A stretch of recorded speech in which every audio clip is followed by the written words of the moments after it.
नमस्कार, मैं हूं अनुपम। इस वक्त के बुलेटिन के साथ सबसे पहले बात करते हैं बड़ी खबर की। कोरोना महामारी के बीच में देश में 16 जनवरी से कोविड-19 टीकाकरण अभियान शुरू होगा। इसके मद्देनजर सीरम इंस्टीट्यूट ऑफ इंडिया के पुणे स्थित संस्थान से कोविशील्ड वैक्सीन को विभिन्न स्थानों पर भेजने का काम 12 जनवरी से शुरू हो गया है। आज सुबह सीरम इंस्टीट्यूट से कोविशील्ड वैक्सीन के बॉक्स को पुणे एयरपोर्ट ले जाने के लिए 3 कंटेनर ट्रकों को बुलाया गया। इन ट्रकों में वैक्सीन को 3 डिग्री तापमान में रखकर पुणे एयरपोर्ट पहुंचाया गया, जहां से कुल 8 उड़ानें कोविशील्ड वैक्सीन को 13 विभिन्न स्थानों पर ले जाएंगी। पहली फ्लाइट दिल्ली एयरपोर्ट के लिए रवाना होगी। दिल्ली से वैक्सीन को देश के अलग अलग हिस्सों में भेजा जाएगा।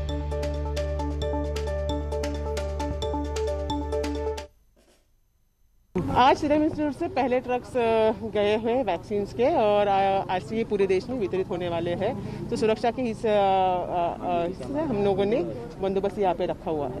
किस तरह से पूजा पाठ की गई? सीरम इंस्टीट्यूट से ये पहले ट्रक निकल रहे थे, तो ऑफकोर्स कंपनी की तरफ से कुछ छोटी सी पूजा उन्होंने की और अपने भारतीय तरीके से ट्रक्स को रवाना किया है। एंड वी वेर ग्लैड कि पुलिस की वर्दी में होते हुए हमें भी इस मौके पर उपस्थित रहने का सौभाग्य मिला। तो पुणे से दिल्ली के लिए भेजी गई है वैक्सीन ट्रकों के जरिए। आपको बता दें कि ये निकली है, उसके बाद 13 स्थानों पर इस वैक्सीन को भेजा जाएगा। तो जिसका इंतजार था कोरोना वैक्सीन का, वो वैक्सीन आ गई और उसके बाद अब टीकाकरण की शुरुआत 16 तारीख से होनी है। ये पुणे की तस्वीरें इस वक्त आपकी स्क्रीन पर। सीरम इंस्टीट्यूट में आपको बता दें कि कोविशील्ड वैक्सीन तैयार की गई है और इसके बाद आज इसको रवाना किया गया है। देश के 13 स्थानों पर इस वैक्सीन को भेजा जा रहा है। ये तस्वीरें हम आपकी स्क्रीन पर आपको दिखा रहे हैं। आज सुबह की ये तस्वीरें हैं। कोविड वैक्सीन की सप्लाई की पहली तस्वीर आप देख रहे हैं इस वक्त। कई ट्रकों में भरकर वैक्सीन को रवाना किया गया है।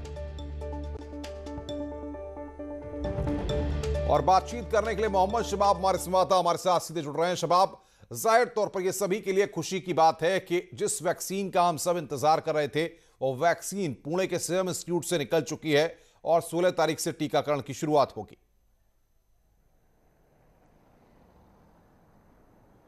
बिल्कुल, देखिए अब लोगों के लिए एक बड़ी खुशखबरी है और जिस तरीके से सरकार तेज़ी के साथ काम कर रही है। सीरम इंस्टीट्यूट ऑफ इंडिया ने जो कोविड वैक्सीन को बना लिया है और उसके बाद उस वैक्सीन को दिल्ली लेकर जाया जा रहा है, जिसके बाद पुणे से दिल्ली लाने के बाद इनको 13 अलग अलग जगहों पर भेजा जाएगा।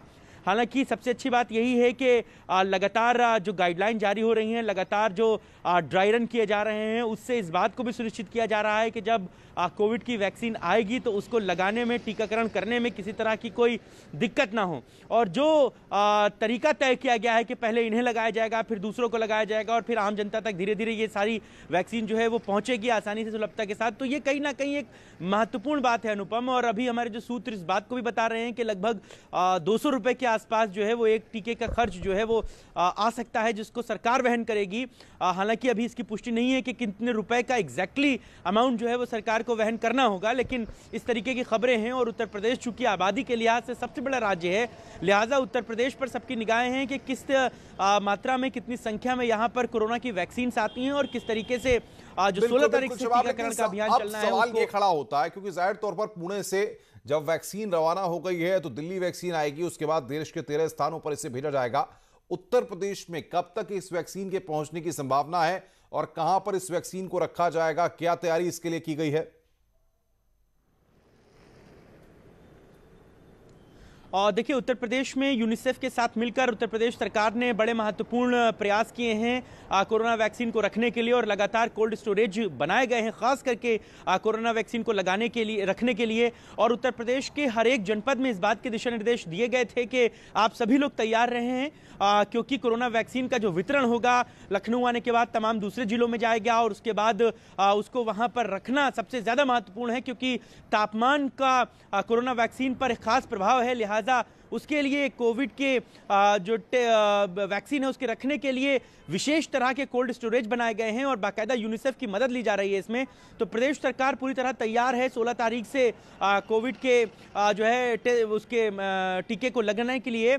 और चूंकि 3 दिन ही बचे हैं अनुपम, लिहाजा मुमकिन उम्मीद है कि जैसे ही ये वैक्सीन दिल्ली पहुंचेगी और उसके बाद जो भी अंतिम प्रक्रिया होगी, जो भी निर्धारण होगा कि किस तरफ कितनी वैक्सीन को भेजा जाए, उसके साथ ही तमाम चीज़ों की डिलीवरी जो है वो शुरू हो जाएगी। बिल्कुल शबाब, आप नजर बना के रखिए, आगे भी हम आपसे अपडेट लेते रहेंगे। शबाब हमारे संवाददाता बड़ी खबर पर हमें अपडेट दे रहे थे। तो अब पुणे के सीरम इंस्टीट्यूट से वैक्सीन को रवाना कर दिया गया है और जल्द ही ये वैक्सीन उत्तर प्रदेश में भी पहुंच जाएगी। आगे बढ़ते हैं, अब बात करते हैं अजीत सिंह हत्याकांड की, जिसका शूटर गिरफ्तार किया गया है। दिल्ली से मुख्य आरोपी गिरधारी को गिरफ्तार कर लिया गया है। रोहिणी सेक्टर 11 से गिरधारी की गिरफ्तारी की गई है।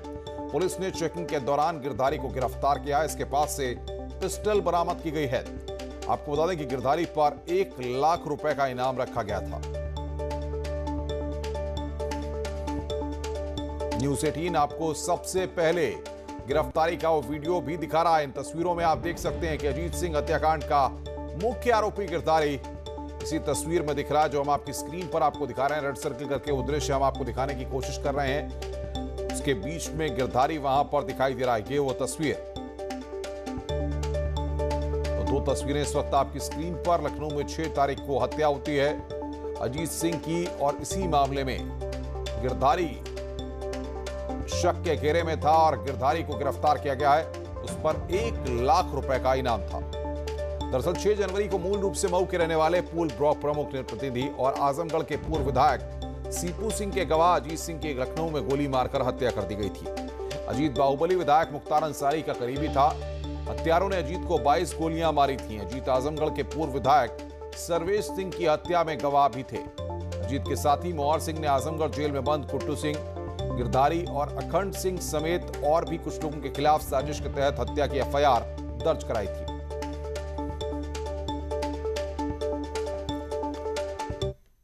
और अब बात कर रहे हैं बर्ड फ्लू की। लखनऊ में बर्ड फ्लू को लेकर हुई बैठक में मुख्य सचिव आर.के. तिवारी ने अधिकारियों को निर्देश दिए हैं। बर्ड फ्लू पर लोगों को लगातार जागरूक किया जा रहा है। विभाग हर दिन की रिपोर्ट तैयार करें। लोग हेल्पलाइन नंबर पर मृत पक्षियों की जानकारी दे सकते हैं। इसके साथ ही मुख्य सचिव ने कहा है कि लोगों को यह भी जानकारी दी जाए कि चिकन और मीट को ठीक से पकाकर खाने में किसी तरह का कोई खतरा नहीं है।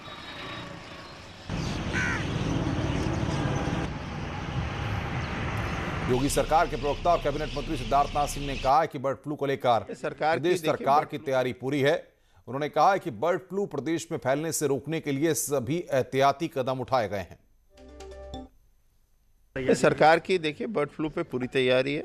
हमारे मंत्री जो हैं दारा सिंह चौहान का भी स्टेटमेंट आया, उस पर बैठकें भी हुई हैं, सब तैयारी भी हैं कि किस तरह से उसको रोका जाएगा कि उत्तर प्रदेश में फैलता है। ऐसा अभी बहुत फैलने का नहीं है, जहाँ भी आया है घटना उसके ऊपर ध्यान दिया जा रहा है और उसके ऊपर प्रबंध किया जा रहा है कि ये जो बर्ड फ्लू है वो उत्तर प्रदेश में फैले नहीं।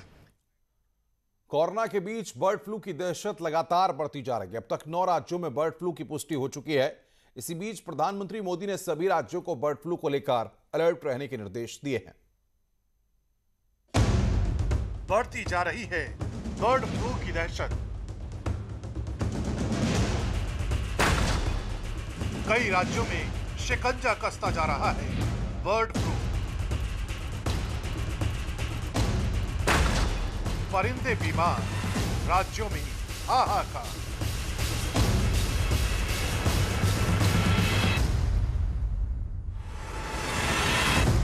कोरोना काल में बर्ड फ्लू की दस्तक ने देश के कई राज्यों में हाहाकार मचा दिया है।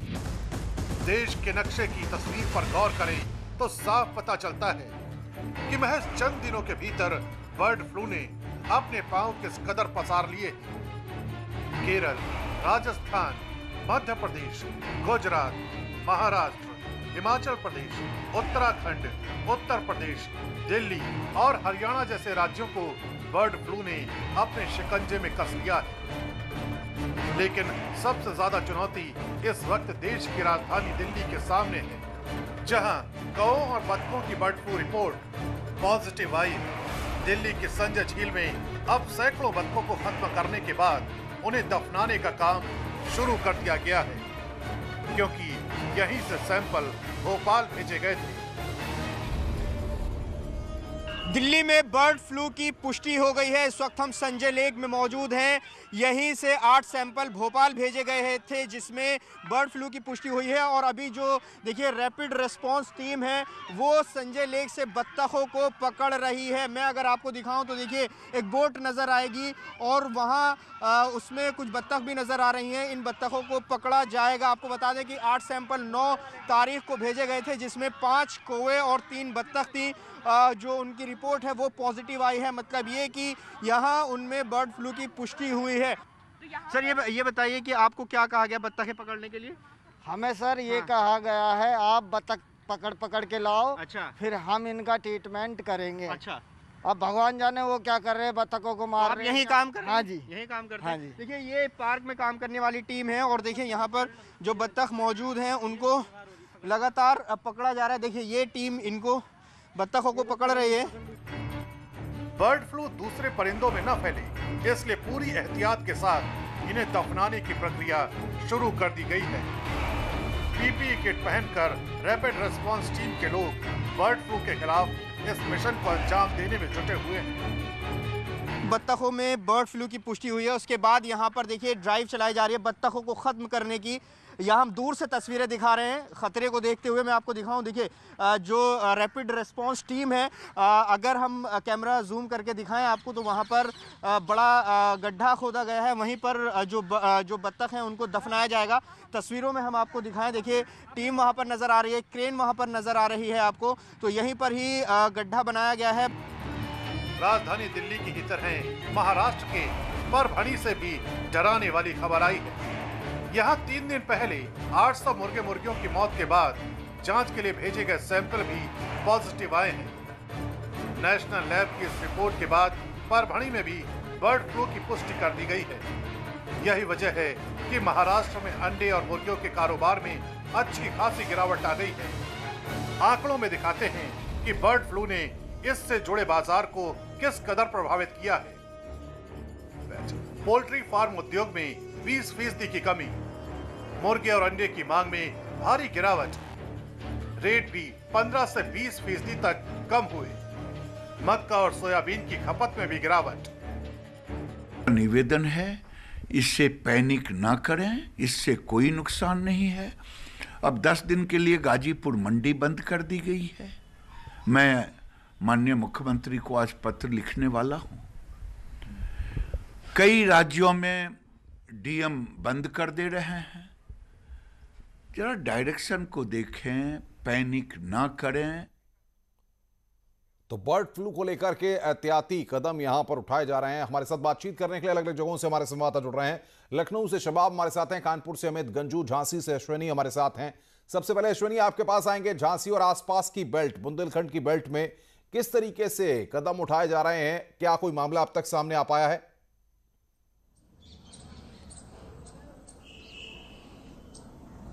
देखिए, झांसी में 2 जगह ऐसे मामले सामने आए थे जहां पे कौवों और जंगली कबूतरों के मृत पाए जाने के मामले सामने आए थे। इसके बाद झांसी जिला प्रशासन ने सभी मृत पक्षियों का जो पोस्टमार्टम कराया था, साथ ही साथ जांच के लिए इनका जो ब्लड सैंपल था वो लैब के लिए भेजा था। हालांकि इस मामले में किसी भी तरीके की कोई बर्ड फ्लू की पुष्टि नहीं हुई थी। दोनों ही मामलों में अलग अलग मौत के कारण पोस्टमार्टम रिपोर्ट और टेस्टिंग में आए थे।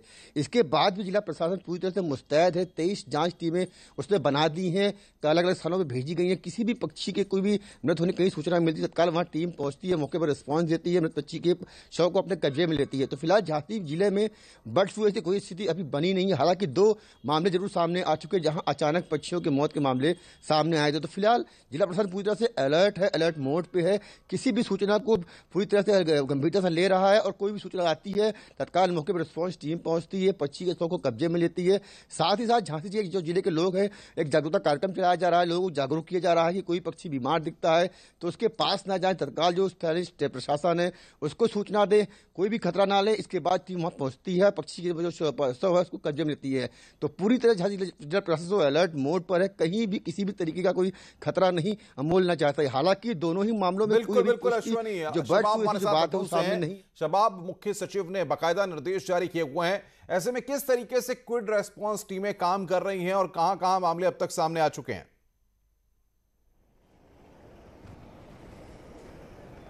और देखिए अनुपम, अभी गनीमत की बात यही है कि राजधानी लखनऊ में कोई भी मामला प्रकाश में नहीं आया है, लेकिन एहतियातन सारे बड़े कदम उठाए जा रहे हैं। और कल देर शाम मुख्य सचिव ने मीटिंग की थी और मीटिंग के बाद इस बात के साफ दिशा निर्देश दिए थे कि सभी अधिकारी इस मामले में अलर्ट रहें, खासकर लोगों को इस बाबत जागरूक किया जाए कि बर्ड फ्लू चिकन के खाने से नहीं फैलता, अगर ठीक से उसे पकाया जाए तो।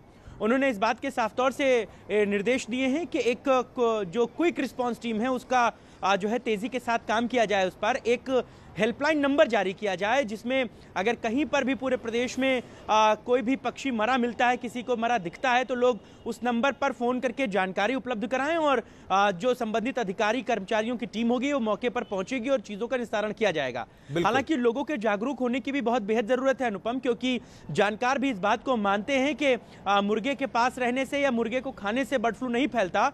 बेसिकली बर्ड फ्लू जो विदेशी पक्षी प्रवास के दौरान आते हैं इन 5 महीनों में, नवंबर, दिसंबर, जनवरी, फरवरी, मार्च, इन 5 महीनों में विदेशी पक्षियों का प्रवास हिंदुस्तान होता है, जहां पर उनके बीट करने से ये जो वायरस है इसका संक्रमण धीरे धीरे फैलता है। अमित गंजू भी कानपुर से हमारे साथ हैं। अमित, कानपुर में तो काफी दिनों से कदम उठाए जा रहे हैं, चिड़ियाघर को भी बंद किया गया है, और क्या कुछ वहां पर प्रिवेंटिव मेजर्स लिए जा रहे हैं?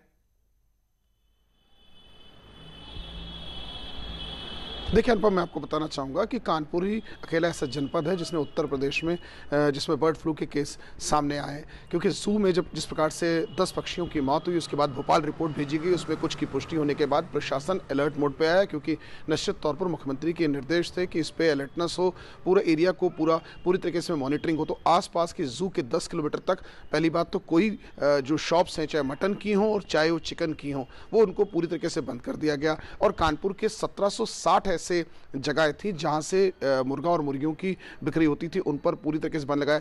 अवेयरनेस कैंप की कल से शुरुआत की गई है, जो 10 जगह लगाया गया, जिसमें कानपुर के आउटर स्ट्रीट्स पे 3 जगह और शहर के अंदर पार्ट में 7 जगह लगाया गया। इसके अलावा कल जिस प्रकार से कुछ सूचनाएं भी आई थी और रिस्पांस टीम भी वहां पहुंची, जिसमें कबूतर और कौवों के मरने की सूचना मिली थी, तत्काल टीम पहुंची, उसके बाद पोस्टमार्टम कराया गया, उसके सैंपल्स भी भेजे गए। कानपुर में कल ऐसे आपका बहुत बहुत शुक्रिया हमारे साथ जुड़ने के लिए और बातचीत करने के लिए।